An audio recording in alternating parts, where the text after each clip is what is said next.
The armory of Outpost Kepler 442b fell silent as Private Marcus Chun stepped through the reinforced doorway, his standard-issue coalition uniform still crisp from the transport ship.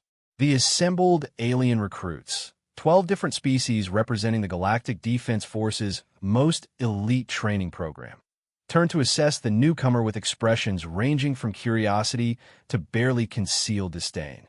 Sergeant Vexilla, a towering Crothery with 6 muscular arms and chitin plating that gleamed under the artificial lighting, clicked her mandibles in what passed for laughter among her kind.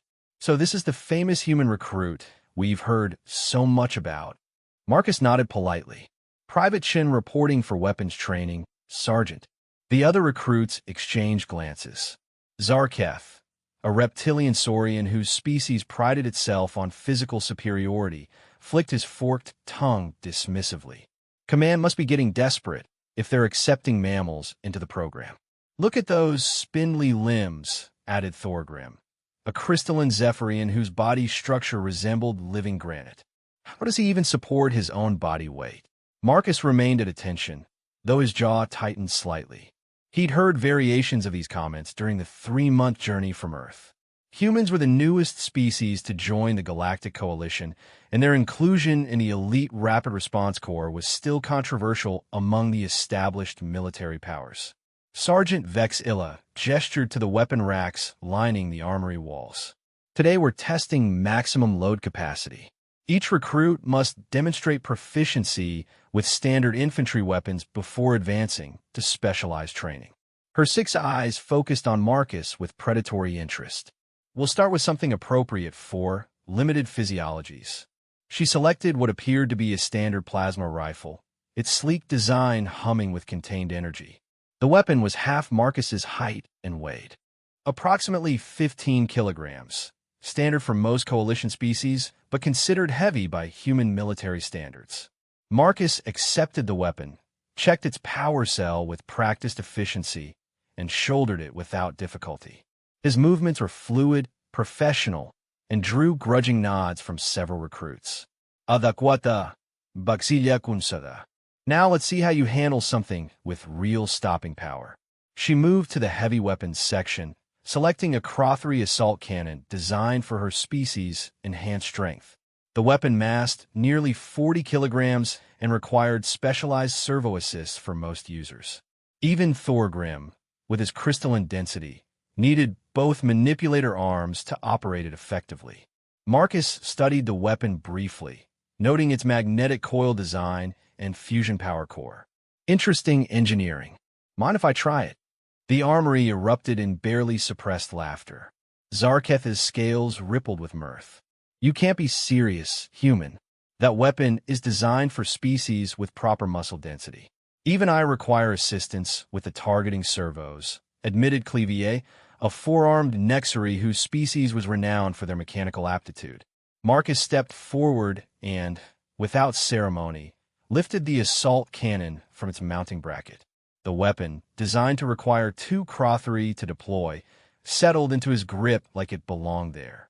He checked the power coupling, tested the targeting matrix, and brought it to his shoulder in one smooth motion. The laughter died. How is this possible? Whispered Vexilla, her chitin plates shifting with agitation. Your species profile indicates limited strength parameters. Marcus lowered the weapon, but kept it cradled in one arm. Limited compared to what, exactly? Thorgrim's crystalline structure flickered with confusion. Compared to rational expectations, your bone density is inferior. To ours, your muscle fiber composition is inefficient, and your skeletal frame appears designed for speed rather than strength. True, Marcus agreed. But you're forgetting something important about human physiology. He moved to the heaviest weapon in the armory, a Nexary siege cannon that required a full squad to deploy.